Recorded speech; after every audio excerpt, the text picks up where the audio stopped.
사도행전 강해 31번째 시간을 갖겠습니다. 오늘 말씀의 제목은 말씀을 받은 사마리아입니다. 오늘 강해 설교는 지난주 그 강해 말씀 속이는 능력, 드러나는 능력의 연장선상에서 말씀을 증거하도록 하겠습니다. 자, 우리 다 같이 먼저 본문 14절의 말씀을 보도록 하십니다. 예루살렘에 있는 사도들이 사마리아도 하나님의 말씀을 받았다 함을 듣고 베드로와 요한을 보내매. 자, 이 14절에서 우리가 주목할 대목은 그 사마리아도라고 하는 대목입니다. 사마리아도 하나님의 말씀을 받았다는 이야기인데, 여기서 사마리아도라고 할 때 여러분 그 의미가 어떻게 전달되고 있습니까? 그 존경과 부러움으로 하는 말이겠습니까? 아니 그런 동네도 하나님의 말씀을 받을 수 있다는 말인가 하는 낮게 대하는 의미겠습니까? 아마도 후자일 것입니다. 예를 들자면 이렇습니다. 어느 대학 교수의 집안의 자녀가 서울대학에 합격했다고 가정하십시다. 그러면 그럴만 하구나라고 생각할 것입니다. 그런데 그 옆집에 사는 어떤 자녀도 서울대학에 동일하게 합격한 겁니다. 그 아버지가 매일 술 먹고 또 행패나 부리는 그런 집안이고, 또 그 자식도 별 특별하지도 않았는데 서울대학에 합격했다면 우리는 어떻게 말합니까? 아니 그 집에도 합격을 할 수 있겠는가? 어떻게 서울대학에 들어갔을까 의아해 할 것입니다. 그래서 한번 알아봐야겠다, 확인해 봐야겠다라고 말할 것입니다. 자, 이 예를 다시 본문으로 돌아와서 사마리아에도 대입을 해보십시다. 아니 사마리아에도 하나님의 말씀을 받았던 말인가? 그러면 확인해 봐야겠다, 이렇게 말할 수 있을 것입니다. 그래서 베드로와 요한이 그 사마리아로 직접 내려온 것입니다. 막상 와서 보니 그 빌립의 전도를 받아 이미 예수의 이름으로 침례를 받고 있었습니다. 침례를 받았다는 것은 이미 복음을 듣고서 또 그 복음을 믿었기에 침례를 받은 것입니다. 그런데 이 믿은 사람들에게 아직 성령이 임한 적이 없다는 겁니다. 그래서 사도들이 안수할 때 성령이 그 자리에 임했습니다. 이 본문의 말씀을 가지고 신학적으로 논란이 분분합니다. 지금도 분분합니다. 예수 믿는 것과 성령이 임하는 것은 다르다, 이렇게 주장하는 사람들이 있고, 또 반대로 예수 믿는 것이 성령님의 역사가 아니고서는 믿지 못하는 것이니까 예수 믿는 것이 바로 성령의 침례다, 이렇게 주장하는 사람들이 있습니다. 여러분은 어느 입장에 서 계십니까? 이러한 논란 중에 그 성령의 체험이 있으면 고급한 신자이고 없으면 저급한 신자, 이렇게 극단으로 나누기도 합니다. 여러분에게 묻겠습니다. 예수님을 믿는 사람들 가운데 신분적 계급이 있을 수 있겠는가 하는 것입니다. 고급한 신자가 따로 있고 또 저급한 신자가 따로 있는가 하는 것입니다. 물론 신앙의 단계에 있어서 젖을 먹는 자가 있을 수 있을 것이고, 또 좀 성숙해서 밥을 먹을 수 있는 자가 있는 것처럼 말씀의 깊이의 차원에서 좀 성숙한 사람과 좀 덜 성숙한 사람은 있을 수 있지만, 과연 고급한 신자와 저급한 신자가 있을 수 있겠는가라고 하는 것입니다. 어느 누구도 자기의 공로로 주님 앞에 설 수 없는, 우리 모두가 다 죄인이었다는 사실을 인식한다면 고급한 신자, 저급한 신자로 나눌 수가 없는 것입니다. 그러나 그럼에도 불구하고 우리는 자꾸만 비교해서 우월적인 위치에 서고 싶어하는 경향이 많다는 것입니다. 나는 너와 다르고 나는 특별하다라고 하는 것입니다. 이러한 생각들이 자연스럽게 교회 안에서 신앙생활 하는 데에도 계급화하는 경향으로 나타납니다. 밋밋하게 복음의 말씀을 듣고 무슨 뚜렷한 체험도 없이 예수를 믿는 사람과 믿을 때부터 가시적인 체험이 나타나는 사람이 있다면 여러분 누가 더 신령하게 보이겠습니까? 우리는 종교적인 본능들이 다 있는 사람에게 후자의 점수를 더 후하게 주는 경향이 있습니다. 그러다 보니까 이미 깊은 신앙의 단계에 와 있음에도 불구하고 또 다른 신비한 체험을 하기 위해서 쫓아다니는 경우가 간혹 있습니다. 그런 사람들에게 성령의 침례의 방법을 알려주기도 하고, 또 어느 누구에 가서 안수받으라 그러기도 하고, 또 신령한 어느 곳에 가서 기도하라 이렇게 말하기도 합니다. 그러나 우리가 확실하게 해야 되는 내용 가운데 우리에게 제시하는 한 본문이 있습니다. 고린도전서 12장 3절의 말씀입니다. 바울은 고린도 교회에 이렇게 말하고 있습니다. 그러므로 내가 너희에게 알리노니 하나님의 영으로 말하는 자는 누구든지 예수를 저주할 자라 하지 아니하고 또 성령으로 아니하고는 누구든지 예수를 주시라 할 수 없느니라. 바울은 고린도 교회 성도들에게 성령으로 아니하고는 누구든지 예수를 주시라 할 수 없다라고 말하고 있습니다. 바울은 예수를 믿게 되는 것은 전적으로 성령의 역사고 그것이 성령의 침례라고 말합니다. 구원의 역사가 전적으로 성령의 주권적 역사이기에 구원이 임하면 동시에 성령도 임한다는 것입니다. 그 성령의 역사에 인간의 공로나 특별한 행위가 첨가될 수 없다는 것입니다. 자, 그렇다면 유대인들의 입장은 무엇이었습니까? 구원이란 율법을 온전히 지킬 때 주어지는 것이고 그 율법의 특별한 수요자에게만 주어지는 특별한 것이라고 생각했던 것입니다. 그래서 유대인들은 자기들만 독점할 수 있다고 여겼던 것입니다. 여기에 무엇이 빠진 것입니까? 구원이 전적으로 하나님의 은혜로부터 기인했다는 것을 망각한 것입니다. 구원은 유대인들을 넘어서는 적용될 수 없다고 여겼던 것입니다. 그래서 그들의 조상들이 지켜왔던 전통, 그 유전을 고수해왔던 것입니다. 너희들에게는 없지만 우리에게는 있다라는 생각이었습니다. 이것이 발전해서 이것이 유대인들의 자기 자랑이 되었고 자기 의가 되었고 또 자기 정체성이 되었습니다. 그래서 그들이 가지고 있었던 할례, 율법, 성전도 이방인들은 가질 수 없는 자기들만 독점할 수 있는 독과물로 여겼던 것입니다. 자, 그런데 이 유대 사회에, 유대 공동체 안에 놀라운 반전이 일어나지 않습니까? 성령이 임하면서 율법 밑에 가려져 있던 인간의 죄성이 드러나기 시작합니다. 성령께서 그들의 영혼을 진리 가운데로 인도하시면서 동시에 죄 앞에 무너진 자신들의 실상을 보게 했던 것입니다. 마르틴 루터가 말했던 것처럼 생명의 빛 앞에 자신의 존재가 얼마나 비참한가를 이제 알게 되었다는 것입니다. 자, 그런데 우리 모두 기억할 것이 있습니다. 주님께서 부활 승천하시면서 무엇을 보내주시겠다고 말씀하셨습니까? 보혜사 성령을 보내주시겠다고 말씀하셨습니다. 그리고 약속하신 성령이 오기까지 예루살렘을 떠나지 말고 기다리라 이렇게 말씀하셨습니다. 자, 그런데 예루살렘이 무엇이 닥쳐온 곳입니까? 강력한 핍박입니다. 참으로 이 핍박은 감내하기 어려운 핍박이었고 수용할 수 없는, 감내하기 참 힘든 어려운 것이었습니다. 이 핍박은 다름 아닌 유대주의자, 율법주의자들로부터 왔던 핍박이었습니다. 그래서 예루살렘 교회의 지도자들은 예루살렘을 떠날 수가 없었습니다.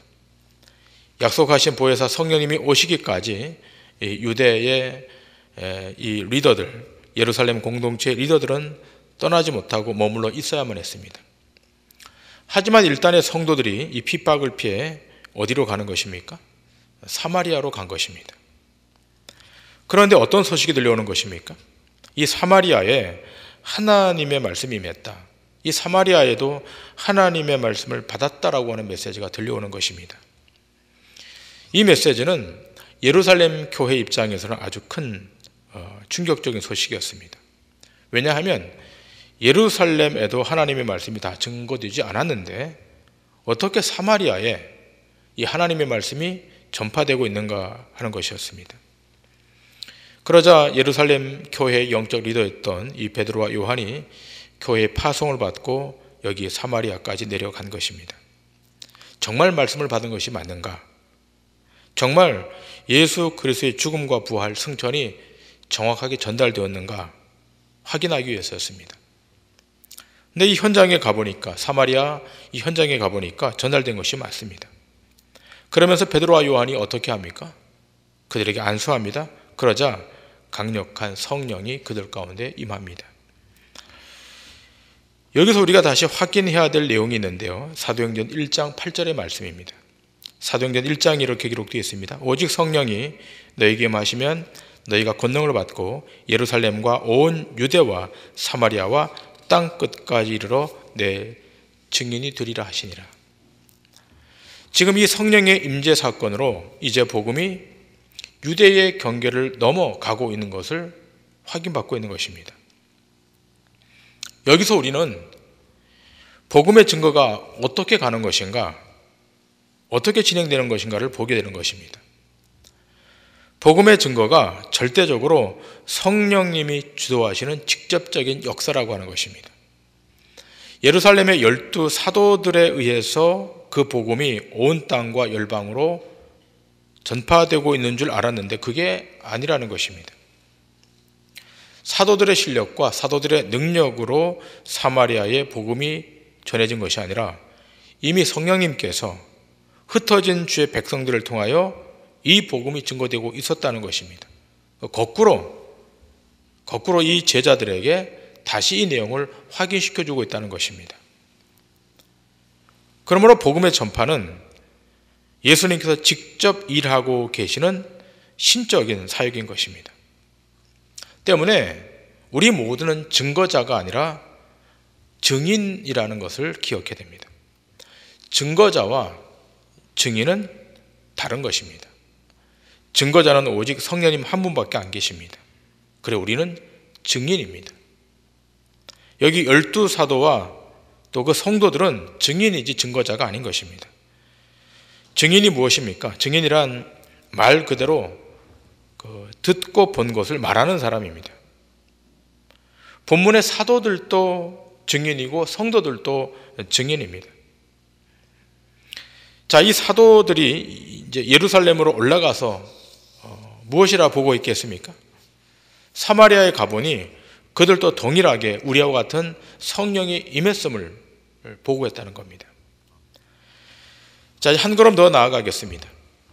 이 사마리아뿐만 아니라 이제 이방인에게도 이 복음이 전달되는데 그 복음이 어떻게 전달되는가? 오늘 본문 사도행전 10장과 11장에 그 내용이 기록되어 있습니다.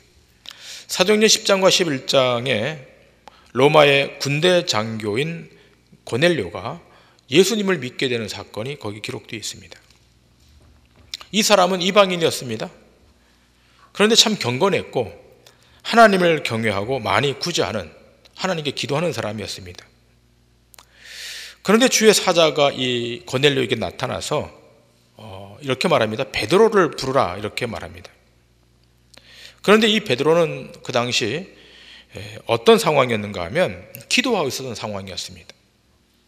베드로가 기도하던 중에 하늘에서 보자기가 내려오는데 그 안에 온갖 부정한 짐승들이 들어있는 것입니다. 그러면서 주님이 말씀하십니다. 베드로야, 일어나 그것을 잡아먹으라, 취하라고 말합니다. 그러자 베드로가 어떤 말을 합니까? 부정한 음식을 제가 지금까지 먹지 않았기 때문에 먹지 않겠습니다라고 말합니다.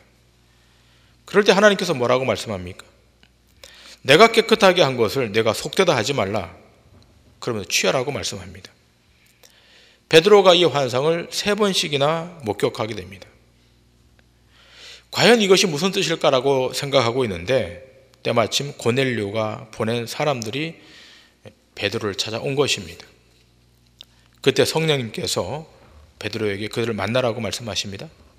그래서 갔더니 이 고넬료의 가족들이 하나님의 말씀을 듣기 위해서 기다리고 있는 것입니다. 성령님께서 직접적으로 역사하셔서 이들 연결시켜 주신 것입니다. 베드로를 연결시켜 주셔서 다시 확인하게 하시는 것입니다. 사마리아에 성령이 임했던 것처럼 이 이방인 지역에도 성령이 임했다는 사실을 베드로에게 확인시켜 주고 있는 것입니다. 자, 그 내용이 사도행전 10장 44절 이하에 기록되어 있는데 사도행전 10장 44절부터 48절에 이렇게 기록되어 있습니다. 베드로가 이 말을 할 때 성령이 말씀 듣는 모든 사람에게 내려오시니 베드로와 함께 온 할례 받은 신자들이 이방인들에게도 성령 부어 주심으로 말미암아 놀라니 이는 방언을 말하며 하나님 높임을 들음이로라. 이에 베드로가 이르되 이 사람들이 우리와 같이 성령을 받았으니 누가 능히 물로 침례 베품을 금하리요 하고 명하여 예수 그리스도의 이름으로 침례를 베풀라 하니라. 그들이 베드로에게 며칠 더 머물기를 청하니라. 자, 이번에는 안수하는 것이 아니라 복음을 증거했습니다. 자, 그런데 거기 성령님이 임하신 것입니다. 그러자 누가 놀라는 것입니까? 함께 동행했던 할례 받은 신자들이 놀라는 겁니다. 여기 할례 받은 신자들이란 유대인 신자들을 말하는 거예요. 정통 유대인들이었는데 이제 그리스도교로 개종한 할례를 받은 유대인 신자들. 이들의 생각에 어떻게 이방인에게 성령이 임하고 있는가 의문이 되었던 것입니다. 이들 입장에서 이해가 안 되는 것이 맞습니다. 그러나 분명한 것은 여기에 이방인 땅에 성령이 임했다는 것입니다. 지금 성령님이 무엇을 확증시켜주고 있는 것입니까? 주님의 일이 어떻게 주권적으로 역사하고 있는가? 어떻게 유대를 넘어 사마리아를 넘어 이방인의 땅에까지 임하고 있는가? 성령의 역사를 통한 복음의 사역이 나라와 국경과 대륙을 넘어 어떻게 진행되어 가고 있는가를 보여주고 있는 것입니다. 유대와 사마리아와 땅 끝까지 주님의 복음이 증거되게 하는 것은 이것은 놀라운 주의 신적 역사인 것입니다. 성령님이 주권적으로 역사하셔서 한 명 한 명, 사마리아 지역에 살고 있었던 한 명 한 명, 이방인 지역에 살고 있었던 하나님의 자기 백성들을 항복시켜서 하나님의 사람으로 만드는 것입니다. 그래서 베드로가 훗날에 베드로 전서를 쓸 때 뭐라고 말합니까? 베드로 전서 1장 17절 이하에 베드로가 이렇게 고백합니다. 외모로 보시지 않고 각 사람의 행위대로 심판하신 이를 너희가 아버지라 부른즉 너희가 나그네로 있을 때를 두려움으로 지내라. 너희가 알거니와 너희 조상이 물려준 헛된 행실에서 대속함을 받은 것은 은이나 금같이 없어질 것으로 되는 것이 아니요 오직 점없고 흠없고 점없는 어린 양 같은 그리스도의 보배로운 피로 된 것이니라.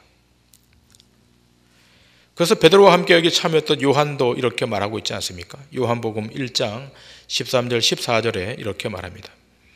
이는 혈통으로나 육정으로나 사람의 뜻으로 나지 아니하고 오직 하나님께로부터 난 자들이니라. 말씀이 육신이 되어 우리 가운데 거하심에 우리가 그의 영광을 보니 아버지의 독생자의 영광이요 은혜와 진리가 충만하더라. 하나님의 놀라운 구원은 인종을 넘어 사회적 지위를 넘어 성령님이 주권적으로 역사하고 있음을 보여주고 있는 것입니다. 자, 이러한 일들이 사마리아 땅에 이방인 땅에서 일어나게 되자 그 소식이 급격하게 예루살렘에 전달됩니다. 그리고 베드로는 다시 예루살렘으로 귀환합니다.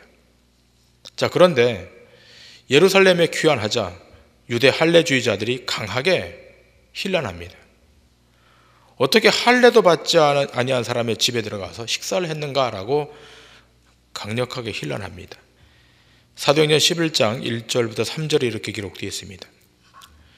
유대에 있는 사도들과 형제들이 이방인들도 하나님의 말씀을 받았다 함을 들었더니 베드로가 예루살렘에 올라갔을 때 할례자들이 비난하여 이르되 네가 무할례자의 집에 들어가 함께 먹었다 하니.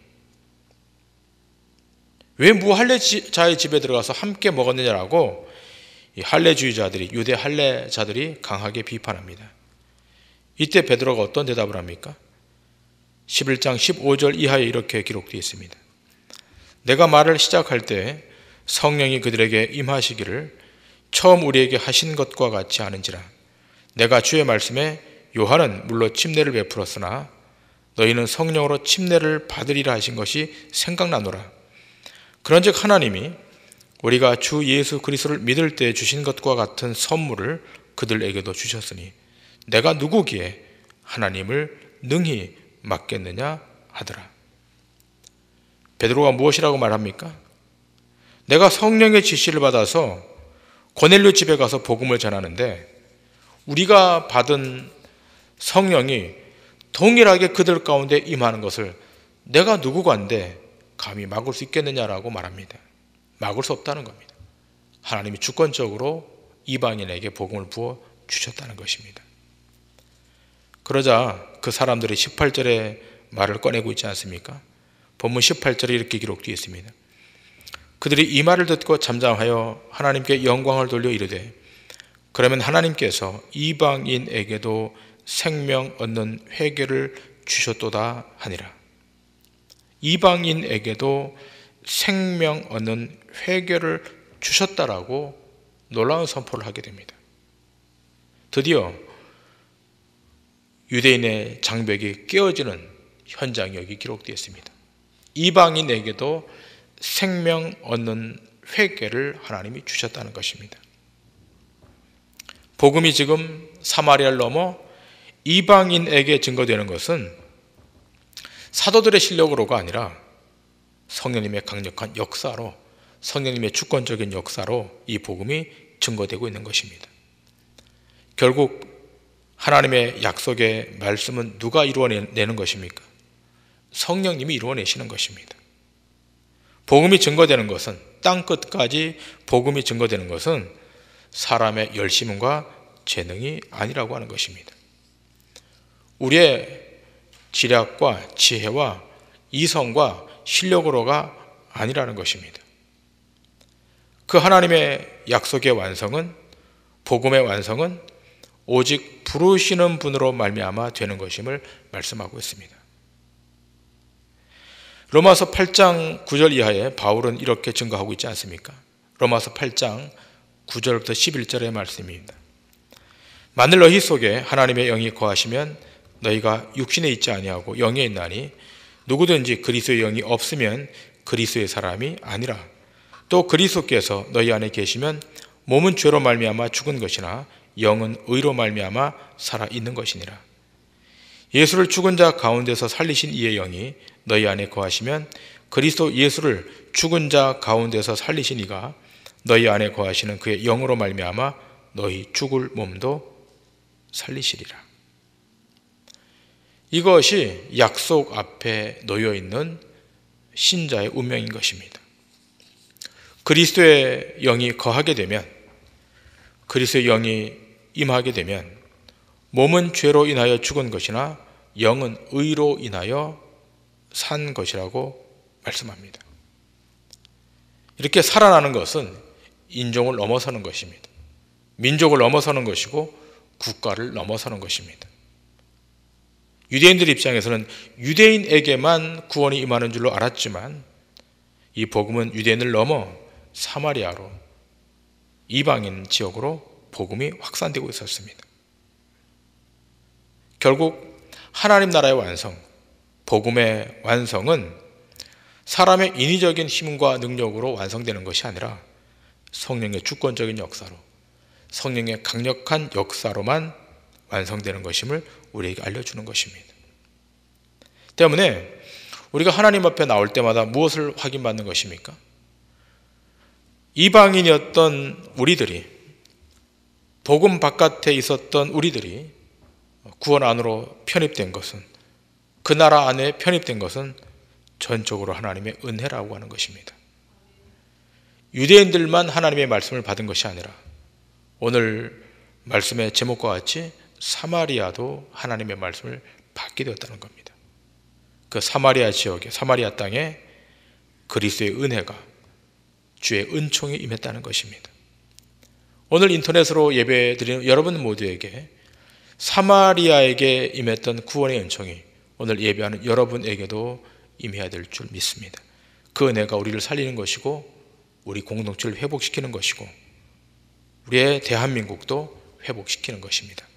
바라기는 이 생명의 복음의 말씀이 이 대한민국을 넘어 저 땅끝까지 세계 열방까지 이르러서 하나님의 자기 백성들이 주 앞으로 돌아오는 놀라운 역사가 우리 앞에 있기를 주님의 이름으로 간절히 축원합니다. 기도하시겠습니다.